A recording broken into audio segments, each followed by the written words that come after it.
Bon, merci beaucoup. Donc, ravie en tout cas de me retrouver avec vous pour cette matinée et pour parler d'un sujet, on le voit bien au travers des questions qui se posent sur quand même les facteurs d'environnement. Donc, après la présentation de Fat sur les polluants, donc, moi je vais vous parler d'une exposition aussi à laquelle on est quand même aussi tous confrontés, qui est celle des pollens, et qui peut de façon peut-être un petit peu arbitraire venir en miroir par rapport à la situation de la pollution, puisque on voit bien qu'un des éléments d'action, ça serait d'avoir des villes plus vertes, avec un certain nombre de propositions. Et il y a quelques années, peut-être que ça vous est arrivé, j'avais fait partie d'un conseil de la qualité de l'air. Vous savez, c'est ces conseils où on conseille au préfet avec... Alors c'est un milieu qui nous est un petit peu étranger, mais on a aussi des politiques, des écologistes, et puis à l'échelle d'une ville, on va nous demander notre avis pour savoir ce qu'il faut faire ou pas. Et là, vous vous retrouvez avec des gens qui ont des visions très très arrêtées. Et je me souviens d'un collègue qui était allergologue et qui avait proposé de couper tous les arbres dans la ville de Bordeaux. Donc je peux vous dire que ça avait eu quand même un impact, parce que au-delà de ce qu'on lit dans la littérature et de comment après on donne un avis, j'avais trouvé ça quand même un petit peu étonnant. Voilà, donc en dépit de tout, c'est vrai que parmi les propositions, c'est celle d'avoir des villes beaucoup plus vertes. On voit pourquoi en termes d'effets sur la santé. Mais derrière, il y a aussi cette notion de sensibilisation au pollen et d'allergie respiratoire. Et on sait qu'il y a un impact direct finalement avec la pollution atmosphérique. C'est ce que je vais essayer de vous montrer. Donc ça, c'est ce qu'on a vu un petit peu hier en introduction. Et c'est vrai que quand on parle de modification environnementale, on a ces pollens. Et puis, parmi les aéroallergènes, quand même, je vous dirais un tout petit mot de l'exposition quand même aux moisissures, qui est une thématique qui commence à prendre un peu plus d'ampleur, qu'on commence également à mieux connaître. Alors, ça c'est juste un rappel quand même pour vous rappeler, mais ce sont des choses que vous connaissez, qu'en matière d'allergie respiratoire, la rhinite allergique, elle reste quand même très fréquente, hein, et c'est probablement un premier motif de consultation. On le sait avec les données de l'étude internationale ISAAC. L'étude internationale ISAAC, je vous rappelle, c'était quand même, maintenant ça peut paraître un petit peu ancien, mais c'était quand même un protocole d'études épidémiologiques qui avait le mérite de standardiser des questionnaires, standardiser des outils, puisque avant c'était pas le cas, et de faire en sorte que l'étude a quand même été internationale, même s'il y a un certain nombre de pays qui n'ont pas participé au même moment. Et dans cette étude ISAAC, donc il y avait des questionnaires sur l'asthme, sur la rhinite allergique, sur l'eczéma, et puis également l'étude d'un certain nombre de facteurs étiologiques. Donc il y avait 2 tranches d'âge qui avaient été concernées, les enfants à partir de 6-7 ans, puisque c'était l'âge auquel la prévalence des allergies avait été très élevée, en particulier sur l'asthme, et puis il y avait également la tranche 13-14 ans, parce que à partir de cette tranche d'âge, on avait eu quelques signalements de décès pour cause de crise d'asthme. C'est pour ça que ces 2 tranches d'âge avaient été choisies. Dans cette étude internationale ISAAC, pour les 6-7 ans, qui avait concerné environ 500 000 enfants, donc c'est vraiment une très très grosse étude, il y avait 3 phases. Une première phase dans les années 90 qui avait pour objectif de faire l'état des lieux des allergies respiratoires. Ensuite, 5 ans après, le protocole d'étude était là pour étudier les facteurs étiologiques. Et puis, 10 ans après, l'idée c'était de refaire la même étude dans les années 2000 que dans les années 90 pour voir si la prévalence avait augmenté de façon significative à 10 ans d'intervalle. Et ça n'avait jamais été fait auparavant. Donc simplement pour vous rappeler qu'au niveau de la prévalence de la rhinite allergique, dans le monde, il y a des grosses variations géographiques que vous connaissez, entre 0,5% jusqu'à 30%, voire 40%, donc une prévalence de 40% dans une tranche d'âge, c'est très élevé, bien évidemment. Et vous voyez ici qu'à 10 ans d'intervalle, les centres dans lesquels vous avez des triangles rouges, ce sont les centres pour lesquels il y avait une augmentation significative de la prévalence de la rhinite allergique à 10 ans d'intervalle. Et ceux pour lesquels vous aviez des carrés qui étaient verts, ça veut dire que la prévalence était stable, qu'elle n'avait pas bougé. Et puis les centres pour lesquels vous aviez des triangles bleus, ça veut dire que la prévalence avait diminué de façon significative. Et bon, il y avait énormément de nuances et de détails dans ce papier, mais simplement pour vous dire que le message principal, c'est que pour 66% des centres, pour les 6-7 ans, il y avait encore une augmentation significative de la prévalence de la rhinite allergique. Alors ensuite, pour les 13-14 ans, il y a un effet de l'âge, puisque les choses étaient un peu moins, elles se tassent un petit peu, mais probablement avec un effet aussi de l'âge concernant la prévalence, l'incidence des nouveaux cas. Je suis pour les 13-14 ans, vous voyez que là, on avait pour 45% des centres encore une augmentation significative de la prévalence de la rhinite allergique, mais on avait plus de centres pour lesquels il y avait une stabilité de la prévalence, et puis des centres pour lesquels il y avait quand même une diminution, et en particulier des pays pour lesquels il y avait une prévalence connue des allergies respiratoires, ce qui a fait dire aux auteurs que peut-être qu'il y avait une phase d'épidémie, c'est-à-dire que les pays pour lesquels il y avait une prévalence élevée des maladies allergiques avaient atteint probablement leur stade épidémique avec une phase de stabilité, et que derrière, les pays qui étaient à faible prévalence, eux, continuaient leur phase épidémique. Donc il y a une notion quand même temporelle à avoir en tête quand on interprète ce type d'études. Alors ensuite, de façon décalée, puisque l'étude d'Isaac, elle avait pour notamment l'Afrique et puis l'océan Indien, elle avait été décalée dans le temps par rapport aux autres pays, et en particulier les pays européens, pour vous montrer que finalement les allergies respiratoires, elles concernent tout le monde à travers le monde. Et en particulier pour ce qui nous concerne, bon, dans l'océan Indien, malheureusement pour Madagascar, on n'avait pas à l'époque de données. Il y a eu des données récentes qui ont été publiées, mais uniquement à Tananarive, qui montraient une prévalence de la rhinite, mais qui était aux alentours de 10%. Et puis quand même, dans l'océan Indien, et en particulier pour les départements d'outre-mer, la Réunion reste un territoire où il y a énormément de prévalence d'asthme et d'allergies respiratoires qui est plus élevée comparativement à la France hexagonale ou aux autres départements. Donc ça, il faut quand même aussi l'avoir en tête. Là, on est en train de terminer un rapport de l'Institut de veille sanitaire sur l'étude qui est parue sur la prévalence de l'asthme. Le rapport est en cours de finition et on retrouve tous les indicateurs au rouge concernant l'asthme et la rhinite allergique à l'île de la Réunion comparativement à la France hexagonale et aux autres départements. Ça va être publié, je pense, d'ici quelques mois. Alors, dans le cadre de cette exposition, donc là c'était pour mettre un petit peu le cadre sur la prévalence de la rhinite allergique, donc bien évidemment c'est l'exposition allergénique et celle que l'on connaît bien, c'est l'exposition au pollen. Alors cette exposition au pollen, elle a un lien quand même direct avec ce qu'on vient de voir, et en particulier le fait qu'un certain nombre de scientifiques qui travaillent spécifiquement sur l'émission des pollens attirent finalement notre attention depuis plusieurs années pour nous dire qu'avec l'augmentation des températures, avec une exposition plus importante au soleil et puis l'augmentation de l'humidité, il y a une augmentation de l'émission des pollens de façon générale. Donc ça c'est un point qui est important, avec des études très intéressantes qui montrent que probablement la saison pollinique, alors ça c'est à voir en fonction des continents et des pays, mais a tendance à être plus longue. Et maintenant il y a un certain nombre de papiers qui montrent qu'en Europe, en moyenne, il y aurait une augmentation de la saison pollinique entre 2 et 4 jours, mais il y a un papier récent qui a été fait aux États-Unis qui montre que la saison pollinique, en particulier pour l'ambroisie, a augmenté entre 13 et 27 jours en fonction des États. Voilà. Donc ça, c'est au cours des dernières années. Donc ça, c'est quand même un point important, parce que si on dit qu'il y a une augmentation de la saison pollinique, ça veut dire qu'on aura plus de personnes qui vont être exposées pendant plus longtemps. Le deuxième facteur qui va intervenir sur l'exposition au pollen, c'est ce qu'on vient de voir avec Fan, c'est-à-dire l'augmentation de l'exposition au gaz carbonique, au CO2, lié bien sûr à la pollution atmosphérique et à l'activité humaine. Et donc, il y a eu des études expérimentales fort nombreuses qui ont montré que quand on regardait la croissance des plantes avec une augmentation de cette teneur en CO2, ces plantes, elles augmentaient de façon plus rapide, elles allaient avoir une émission de pollen plus importante, et ces pollens allaient être plus allergisants. Donc ça, c'est des choses qui sont maintenant bien connues par les scientifiques qui travaillent dans ce domaine. Et puis, on a des études auxquelles on ne fait pas toujours attention, mais qui existent, en particulier pour les pays où il y a des comptes polliniques qui existent depuis longtemps, qui ont montré des études longitudinales qui avaient une augmentation de la teneur en pollen. C'est le cas en Italie, c'est le cas en Suisse. Donc, toutes ces études écologiques environnementales montrent bien, finalement, cette augmentation de l'exposition au pollen, aux comptes polliniques, puisque là, on est vraiment sur un aspect purement quantitatif. Alors, ce qui est intéressant, c'est, je vous recommande cet article, le premier auteur c'est Lake, donc Environmental Health Perspective, qui est récent. Donc ce sont des méthodologistes qui ont utilisé un modèle qui s'appelle Chimère pour modéliser l'exposition au pollen dans les années futures, notamment en Europe. Donc vous avez ici sur les cartographies A et B, donc c'est la situation actuelle. Et puis ensuite, il y a l'évolution ici en 2050. Alors au niveau de l'échelle, vous voyez, si on prend par exemple un exemple ici, vous voyez par exemple la France, ou ici l'Angleterre.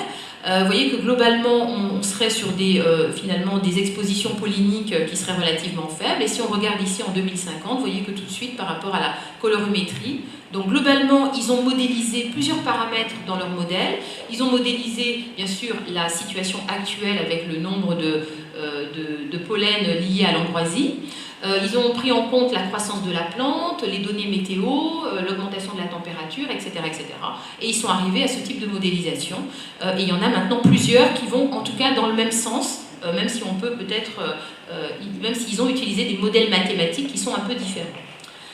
Alors, vous le savez, en France et comme dans d'autres pays maintenant, il y a de plus en plus de stations comme ce que nous a montré Fan sur la pollution.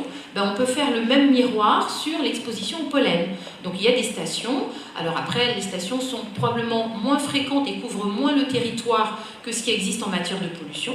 Mais on a des stations avec des capteurs qui vont être fixés, qui sont essentiellement des capteurs urbains. Il y en a très peu à ma connaissance actuellement en milieu rural, enfin pour la France que je connais. Après, pour les autres pays, je ne sais pas.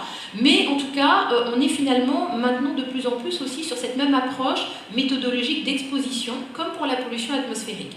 Donc ce sont des capteurs, voilà, je vous ai mis ici un exemple. Alors par exemple, pour une ville, nous comme Bordeaux, on n'a qu'un capteur. Donc si vous voulez, il a le mérite d'exister, mais il faut bien avoir à l'idée que pour cette Bordeaux et agglomération urbaine, si on veut faire une étude épidémiologique pour évaluer l'exposition au pollen, on va finalement avoir qu'un seul capteur, ce qui pose un certain nombre de problèmes.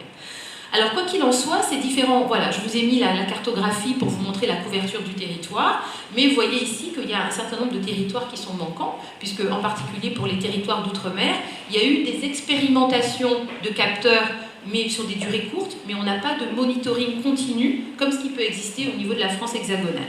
Donc ça, c'est quelque chose pour lequel, probablement, on aimerait bien que les choses avancent, pour que tout le monde soit un petit peu à égalité en matière d'évolution environnementale. Alors, au niveau de l'avantage, au niveau de ces capteurs, de ces comptes polliniques, il y a énormément d'avantages. Il y a bien sûr, l'aspect quantitatif, mais il y a aussi l'aspect de mesurer le type de pollen. Et donc là, la liste n'est pas exhaustive, mais en fonction des régions, et parce que vous savez qu'il y a des différences, bien sûr, géographiques, tout le monde n'est pas préoccupé par le même type de pollen. Par exemple, le sud de la France, ils ont plus de problèmes avec les cyprès, alors que nous, à Bordeaux, ce n'est pas tellement le problème. Et donc, vous allez avoir différents types de comptes polliniques qui vont être également étudiés. Donc, les comptes vont être différents en fonction de l'ambroisie, l'armoise, le bouleau, le chêne, le noisetier, les graminées. Donc, on va avoir un comptage qui va dépendre de la zone géographique. Et ça, c'est un élément important pour les patients allergiques en fonction de l'endroit où ils vivent pour savoir par quoi ils sont concernés. Est-ce que la saison pollinique a démarré? Est-ce que les comptes polliniques sont importants ou pas? Et ils ont développé une application actuellement pour les patients pour leur permettre de savoir qu'est-ce qui se passe en fonction de la saison concernée et du jour. Donc ça, pour les patients allergiques, c'est quand même une bonne chose. Les choses auront bien progressé. Alors ça, c'est juste pour vous montrer aussi que, par exemple, là, c'est un exemple pour la ville de Bordeaux, mais que finalement, la saison pollinique, en fonction du type de pollen, elle est relativement large, même si ce n'est pas les mêmes pollens. Et bien sûr, pour les patients qui sont sensibilisés, ils ne vont pas être exposés de la même façon. Il y a un certain nombre d'arbres qui vont commencer leur saison pollinique de façon assez précoce à partir du mois de janvier. Et puis ensuite, on va avoir d'autres types de pollen à partir du mois d'avril. Et globalement, si on prend tout pollen confondu, on se rend compte qu'au cours de l'année, en tout cas, on va avoir finalement une saison pollinique qui est relativement longue. Donc ça, c'est quand même un point aussi important à avoir, même si la sensibilisation est un élément très important. Alors, ce qui est actuellement maintenant et qui commence aussi à être très important, c'est que, en particulier pour l'ambroisie, en Europe, en tout cas, les projections, elles sont quand même inquiétantes. C'est un petit peu ce que je vous disais hier en introduction. C'est-à-dire que dans cet article qui a modélisé l'exposition au pollen d'ambroisie en Europe, pour les 28 pays de l'Union européenne, on est encore dans un schéma, on verra si... Enfin bref. Donc, vous voyez ici les différents facteurs qu'ils ont intégrés dans leur modèle, c'est ce dont je vous parlais tout à l'heure. Donc, ils ont tenu compte de la répartition géographique de ces plants d'ambroisie, de la productivité de la plante, de la production de pollen, de la dispersion également. Donc là, on retrouve les mêmes critères qu'on utilise dans les modèles d'exposition à la pollution atmosphérique, la notion de dispersion. Et puis, également, ils ont modélisé l'impact sur les allergies respiratoires en tenant en compte, en prenant les prévalences de sensibilisation actuelles dans les études épidémiologiques. Et donc, vous voyez que globalement, les projections, c'est de se dire que la sensibilisation à l'ambroisie en Europe, elle devrait doubler en 2040-2060, elle passerait de 33 à 77 millions. Donc, c'est quand même aussi une perspective qu'il faut intégrer en termes de motifs de consultation. Et ils ont modélisé ici sur cette carte. Donc, vous voyez ici la situation de base 86-2005 avec une prévalence de la sensibilisation. Donc, on est sur une prévalence entre 0 et 5%, par exemple, si on regarde ici, chez l'adulte. Et vous voyez que ce qui est prévu entre 2040 et 2060, on va avoir des prévalences qui sont plus élevées, mais avec des disparités géographiques à l'échelle d'un pays, que ce soit ici l'Angleterre ou la France. Voilà. Donc ça reste des modélisations, mais par rapport à ce que je vous ai montré tout à l'heure, les différentes modélisations vont quand même dans le même sens. Alors, un point aussi important qu'ils ont modélisé, c'est la relation entre l'exposition au pollen d'ambroisie et cette fameuse sensibilisation, évaluée soit sur des tests cutanés, soit sur des IgE spécifiques. Et vous voyez ici la courbe, mais globalement, on va dire qu'il prévoit quand même, en fonction de l'importance de la sensibilisation, une sensibilisation qui pourrait atteindre un plateau aux alentours quand même de 40%. Donc un pays dans lequel on a 40% de personnes sensibilisées, même si tous les sensibilisés ne présentent pas une allergie respiratoire, ça reste quand même une prévalence particulièrement importante. Alors, la relation qui existe entre exposition au pollen et symptômes respiratoires, elle était bien connue, nous on le connaît bien sur un point de vue clinique, quand les patients viennent nous voir, c'est quand même un modèle d'exposition qui est qui ne pose pas de problème d'un point de vue clinique, mais ce résultat est bien corroboré récemment par des études récentes qu'on appelle des études des séries temporelles. Vous savez qu'en épidémiologie, quand on veut faire le lien entre une exposition et un indicateur sanitaire, on va regarder ici l'exposition. Ici, vous avez la concentration en jour des grains de pollen à différentes années. Donc vous avez ici un certain nombre de grains de pollen, vous avez en plus foncé une moisissure qui est alternaria, et on va regarder finalement les pics d'exposition chaque année. Et on va mettre en relation cette exposition environnementale avec des indicateurs sanitaires. Et ici, l'indicateur sanitaire qui avait été choisi, c'était la rhinite allergique qui nécessitait un traitement. Voilà.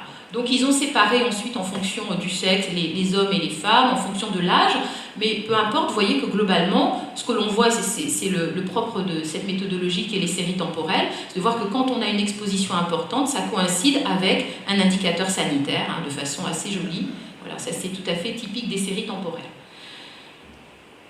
Alors, en ce qui concerne l'exposition au pollen, il y a aussi un autre aspect qui est intéressant, qui revient un petit peu au-devant dans le cas des actualités scientifiques actuellement, c'est la survenue des orages. Et en fait, ça a commencé déjà il y a quelques années, où ces publications étaient un petit peu anecdotiques. Et donc ça, c'est une étude qui avait été publiée dans le BMJ en 1996, qui avait montré que quand il y avait des orages, et ça peut-être que certains patients vous le disent en consultation, en fonction du degré d'humidité, etc., il y a une aggravation. Eux, ils avaient remarqué d'un point de vue épidémiologique qu'il y avait une augmentation de l'incidence suite à un orage, il y avait une augmentation du nombre de cas de personnes qui venaient aux urgences pour crise d'asthme, avec des crises d'asthme qui pouvaient être parfois particulièrement sévères. Donc ils avaient posé la question de se dire est-ce qu'il pouvait y avoir un lien entre ces crises d'asthme nécessitant une visite aux urgences et la survenue de ces orages, en se disant que peut-être il y avait une relation avec l'augmentation de l'exposition au pollen, puisqu'ils avaient remarqué que cette exposition pollinique était également plus importante et contemporaine de l'orage. Et puis les choses étaient un petit peu restées comme ça. Il y avait eu d'autres études qui avaient rapporté plusieurs années après, en particulier en Australie, où là ils avaient fait à peu près le même travail, et ils s'étaient rendus compte que pendant la phase épidémique, il y avait plus de crises d'asthme quand on savait qu'il y avait un orage qui était pas très loin. Donc eux aussi, ils avaient retrouvé la même association significative, vous voyez, avec un odds ratio quand même de 5, donc qui est loin d'être négligeable. Et puis, ils avaient fait tout un certain nombre d'hypothèses en se disant mais comment expliquer le lien entre orage et pollen? Et là, ils avaient dans leur étude très jolie regardé la configuration des grains de pollen, où ils avaient montré que ces pollens avaient subi une espèce de choc osmotique et que finalement, il y avait une libération des granules polliniques qui finalement pouvait expliquer les symptômes respiratoires. Alors, il y a eu d'autres dans le cadre de cette même étude, vous voyez, ils avaient regardé la vitesse du vent juste avant, et puis la teneur des grains de pollen, et puis juste ensuite l'augmentation significative des grains de pollen au moment de l'orage. Donc ils avaient essayé de documenter au mieux cette description épidémiologique. Et puis, vous pouvez retrouver, si ça vous intéresse, une revue qui a été faite par D'Amato et collaborateurs dans l'European Respiratory Review. C'était déjà en 2012, où ils avaient repris l'ensemble des études qui ont regardé le lien entre exposition survenue d'un orage et puis crise d'asthme. Donc ça, vous pouvez retrouver tout ceci. Et donc, finalement, vous savez qu'en épidémiologie, quand on se pose la question de la causalité entre des facteurs d'environnement et des indicateurs sanitaires, il y a ce qu'on appelle les critères de Bradford et Hill, qui restent finalement actuellement des critères suffisamment robustes pour se dire si ce qu'on étudie obéit à ces critères, ça veut dire que, sans trop se tromper, on peut dire qu'il peut y avoir un lien entre les deux. Globalement, c'est ça l'idée. Et donc, dans ces critères de Bradford et Hill, il y en a plusieurs. Donc, il y a d'une part, le premier critère, c'est ce qu'on appelle la relation temporelle, c'est-à-dire est-ce que l'exposition précède toujours la survenue de l'indicateur sanitaire? Pour les orages, ça semble être, c'est le cas. Ensuite, il y a ce qu'on appelle la force de l'association, avec laquelle vous êtes tous familiers, c'est-à-dire la valeur de l'odd ratio. Est-ce qu'il y a vraiment une augmentation du risque de crise d'asthme en relation avec ces orages? C'est également le cas. Est-ce qu'il y a une relation dose-effet? Ça, c'est aussi important, c'est-à-dire est-ce que plus les personnes sont exposées, plus il y a une gravité de la pathologie? Donc ça, il y a eu quelques études qui ont montré effectivement que plus il y avait une teneur en pollen qui était élevée, plus il y avait une augmentation d'être hospitalisé pour asthme. Il y a aussi la notion de l'association qui est consistante, c'est-à-dire est-ce que toutes les études qui ont été publiées dans le domaine vont dans le même sens? Là, c'est également le cas. Et puis, il y a également la notion de plausibilité biologique, c'est ce que je vous expliquais tout à l'heure, c'est-à-dire cette notion de l'explication sur le choc osmotique des grains de pollen qui vont finalement libérer des granules qui vont être en teneur protéique plus importante que dans la situation normale. Est-ce qu'on a d'autres raisons d'expliquer ce qu'on observe? Et en tout cas, dans les dernières études qui ont été publiées, la plupart du temps, il y a quand même une mesure de la pollution atmosphérique, justement, pour être sûr qu'on n'ait pas un autre facteur confondant qui explique ce qu'on observe. Les données expérimentales, pour l'instant, les données expérimentales, il y en a quelques-unes, mais c'est probablement ce qui manque. Et puis, la spécificité, là, il y a encore deux critères qui restent à être validés, mais vous voyez que la cohérence, oui, globalement, donc vous voyez que sur l'ensemble de ces critères de Bradford et Hill, on pourrait se dire que quand même, l'exposition, en tout cas aux orages, va contribuer à une exposition plus importante à la teneur pollinique et entraîner des crises d'asthme qui peuvent être particulièrement sévères. Alors, simplement pour terminer, pour dire que là, je vous ai montré des données exclusivement quand même européennes, mais parce que quand on s'intéresse à l'exposition pollinique, on se voit juste que, en ce qui concerne les autres pays, il y a très peu de données en réalité. Donc là, il y a encore beaucoup à faire, alors que vous savez comme moi qu'en particulier en milieu aussi tropical, il y a une végétation qui est très luxuriante. Quand on discute avec certains botanistes, alors bien sûr, ça ne veut pas dire que tous les pollens sont allergisants, mais il y a quand même un niveau de connaissance botanique en milieu tropical qui est très important, et pour autant, il n'y a pas forcément le lien avec la santé. Donc ça, c'est des choses qui sont quand même pour l'avenir importantes, parce qu'il y a aussi énormément de gens qui vivent quand même en dehors de l'Europe. Et donc ça, juste pour vous montrer un article qui n'est pas très récent, mais qui est intéressant, qui a été fait à Singapour, où ils ont regardé l'exposition. Ah oui, alors là j'avais fait une animation, mais qui n'est pas passée, comme quoi il faut se méfier des animations. Et donc ici, sur leur population, en fait, ils avaient testé les allergènes habituellement des pays tempérés, les pollens classiques. Ils avaient trouvé une prévalence sensibilisation très faible. Par contre, le pollen qu'ils avaient retrouvé qui était plus important, c'était le pollen du palmier à huile. Voilà, donc ça veut dire qu'en fonction des zones géographiques, on aura une exposition pollinique tout à fait différente, mais ça, ce sont des choses que vous connaissez. Et ensuite, de manière un peu plus récente, puisqu'on parle on est dans un congrès de l'océan Indien, par exemple à Madagascar, un article qui avait été fait sur un petit nombre de sujets, à la fois des contrôles et des patients qui avaient une allergie respiratoire. Ils avaient retrouvé une sensibilisation au pollen de maïs et également de riz. Donc en fonction de l'exposition, on peut avoir une sensibilisation pollinique complètement différente. Et ils avaient retrouvé plus de 45% de leur population qui était sensibilisée au pollen de riz.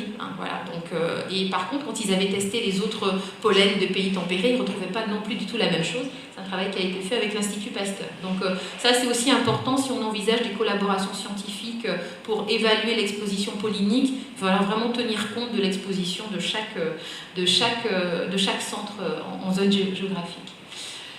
Voilà, donc vous voyez, avec une exposition, une sensibilisation qui est quand même très très élevée, hein, que ce soit pour le maïs ou que ce soit pour le riz. Voilà, donc ça c'était pour... Donc en conclusion, vous voyez que globalement, pour l'exposition au pollen, on reste aussi sur quelque chose qui va quand même augmenter, même si le niveau de connaissance n'est peut-être pas aussi élevé que les données qu'on connaît dans le domaine de la pollution. On voit bien quand même qu'on va être directement concerné, avec quand même une modification sur la dispersion, la durée de la saison des pollens, la quantification et la qualité aussi des allergènes, avec inévitablement, même si on a plus de données actuellement pour les pays tempérés, une augmentation des fréquences et de la sévérité des crises d'asthme, et donc sans trop se tromper, on peut dire pour la rhinite allergique, et puis ce cas particulier concernant les orages quand même, qui va à un moment donné précipiter la crise sévère. C'est quand même un élément qu'il ne faut pas oublier. Et puis les derniers points, je vous le disais à l'instant, c'est qu'en milieu tropical, on a actuellement peu de données sur l'évolution, sur les projections, les modélisations de l'exposition pollinique. Donc ça, c'est quelque chose sur lequel il faudra probablement avancer.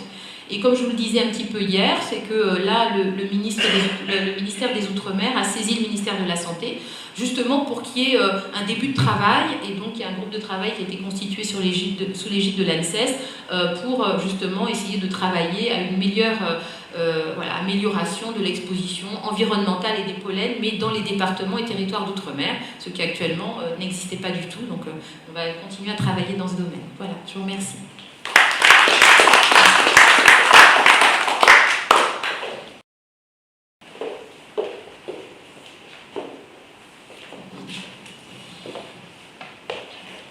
Merci Chantal. Après cet orage polémique, on va pouvoir parler.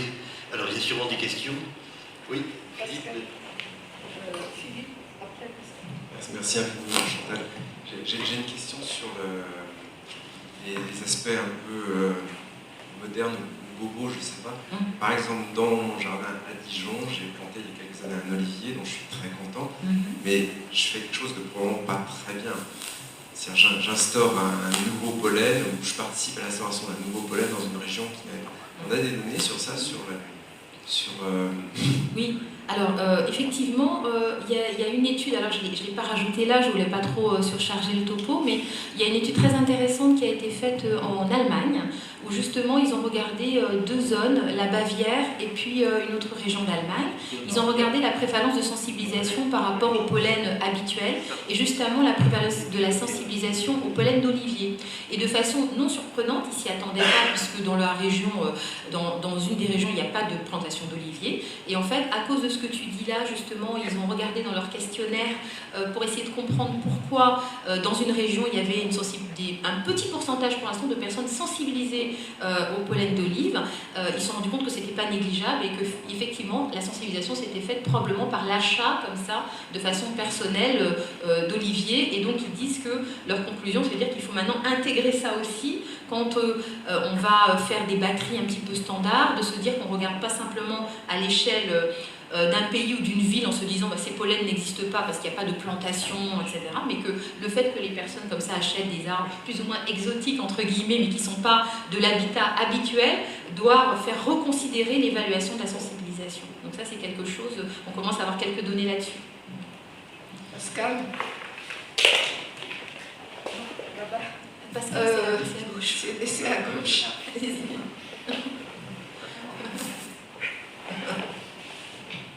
S'il n'y a pas d'urgence. Il me semble qu'à La Réunion, on avait quand même un calendrier pollinique qui a été fait il y a quelques années, que le problème a été qu'en fait, on n'a pas pu faire de relation entre les pics polliniques et la clinique, puisqu'il n'y a pas eu d'études par-dessus, mais je crois que ça a bien été fait à La Réunion.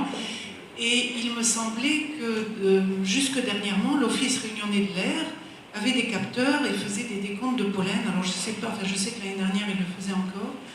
Mais je ne sais pas si cette année ils le font encore, voilà, je n'ai pas suivi l'évolution, mais je sais qu'il y a quand même eu des initiatives à ce niveau-là. Après, le problème, c'est qu'elles n'étaient peut-être pas formalisées.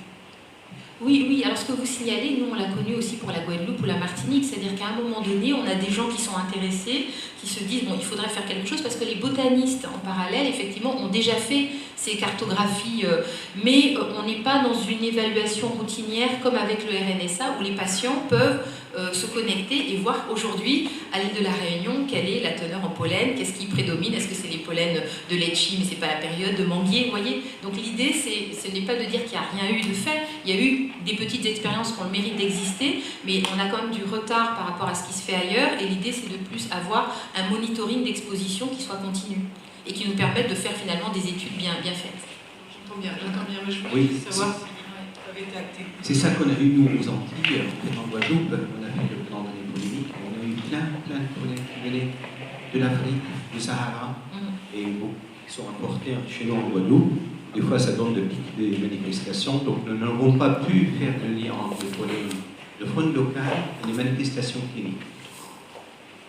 Et le deuxième problème qu'on a en Outre-mer, pardon, juste pour compléter la réponse, c'est qu'on a un problème aussi d'accès à la sensibilisation aux extraits. Puisque si on regarde un effet environnemental, comme actuellement les extraits disponibles, c'est des extraits standardisés de pays tempérés, il faudrait qu'on puisse aussi travailler avec l'industrie pour, comme ça a été fait par exemple en Asie du Sud-Est, sur ce que je vous ai montré là, ou à Madagascar ponctuellement, mais pour une étude, arriver à standardiser des extraits qui correspondent à l'exposition pour regarder la sensibilisation.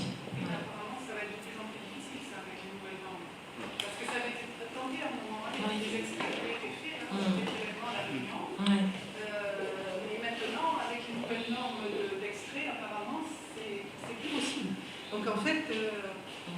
Je ne crois pas à la question plus possible. Je pense qu'il y a une pression, enfin, il y a des difficultés comme pour tout, mais après tout, il y a des millions de gens concernés. Donc la question, c'est qu'est-ce qu'on fait? Enfin, des millions de gens concernés, est-ce qu'on continue de les explorer avec ceux à quoi ils ne sont pas exposés? Enfin, il y a de vraies questions qui se posent. Enfin, je pense pas. Vraiment, mais je pense qu'effectivement, si vous voulez faire des extraits comme on a pu en faire à un moment, c'est-à-dire avec des récoltes et faire des pollens par certains labos métropolitains, actuellement, c'est plus possible. Donc voilà, c'est ça. Bernard? Oui, alors moi j'ai une question sur les pollens et la façon dont on les explore, puisqu'ici, on les teste avec des pollens qui viennent de métropole. Ce n'est pas les mêmes pollens. Par exemple, on a quand les gens habitent de la canne à sucre, quand les cannes sont en fleurs, tu as tous ceux qui font du jogging le matin, c'est là qui font des crises d'asthme. La mangue, les litchis, et surtout, alors ce qui n'est pas très connu, le cryptoneria. Parce qu'on a nos forêts ont été replantées en venant du Japon. Et là, j'avais discuté avec le professeur Cani de Nancy il y a 2 semaines, et il y a beaucoup de sensibilisation au cryptoneria. Et à La Réunion, ce n'est pas du tout étudié ça. Ça, on pourrait faire une étude là-dessus, faire venir ces pollens, les tester avec des extraits allergéniques. Et c'est ça qu'il faudrait faire, parce que, en fait, quand on fait des tests allergologiques ici, qu'est-ce qu'on trouve surtout? C'est les acariens. Tous les gens sont sensibilisés aux acariens. Et quand on fait les graminées, c'est rare qu'on arrive, même chez les enfants, à trouver des tests positifs. Ils sont beaucoup plus sensibilisés aux acariens qu'aux graminées. Puisque ce n'est pas les mêmes graminées qu'on a en métropole. On fait venir les extraits de métropole, alors qu'on a une flore complètement différente. Les 2 dernières questions. Bonjour, merci. Je ne suis pas du tout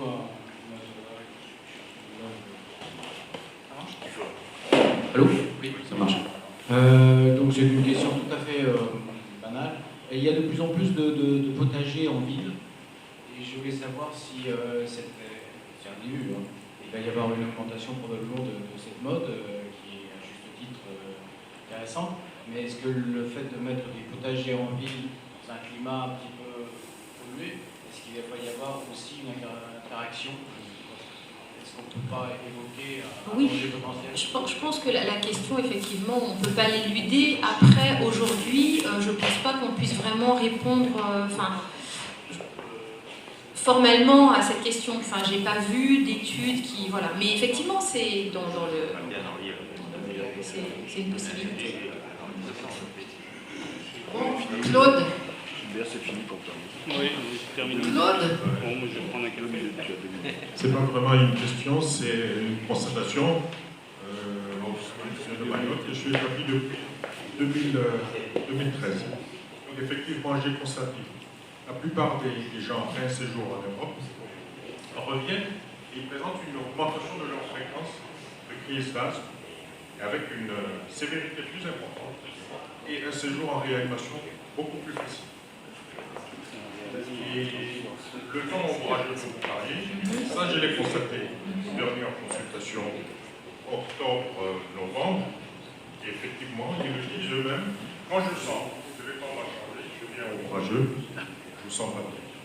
Alors là, vous me rassurez, parce que mon questionnement depuis lors, je ne savais pas à qui me confier pour pouvoir établir cette étude de polémique.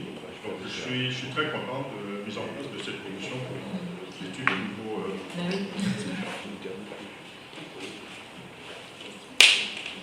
Dernière question, Claude. Oh non, ce n'est pas une question. Je voulais dire, en ce qui concerne la durée de la pollinisation, les eaux et forêts de nos régions de l'Est de la France avaient observé une prolongation de cette pollinisation. Vous avez aussi noté que les sapins de l'Est de la France poussaient 2 fois plus que les sapins de l'Ouest, au détriment de la qualité du bois, qui était un bois de moindre qualité. Depuis, c'est par Parfait. Je peux juste ajouter Si le président prend la parole et tout. C'est le président. Parce que on a parlé du problème de la Réunion. Le problème, c'est que l'île de la Réunion, on n'a pas de problème saisonnier. Donc on a tout le long de l'année, on a des problèmes. Et puis multifactoriels, on a les cigarettes, la production. Donc, et en plus de ça, on n'a pas des études. On a des études en parcimonie, et puis donc on ne peut pas parler.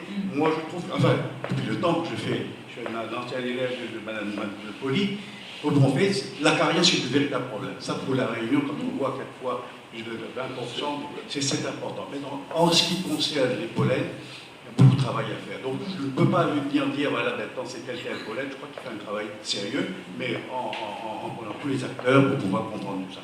Voilà. Merci. Merci beaucoup Chantal. Pendant que Gilbert va se mettre en place, je voulais faire une petite réponse de physiologiste à notre ami les Comores.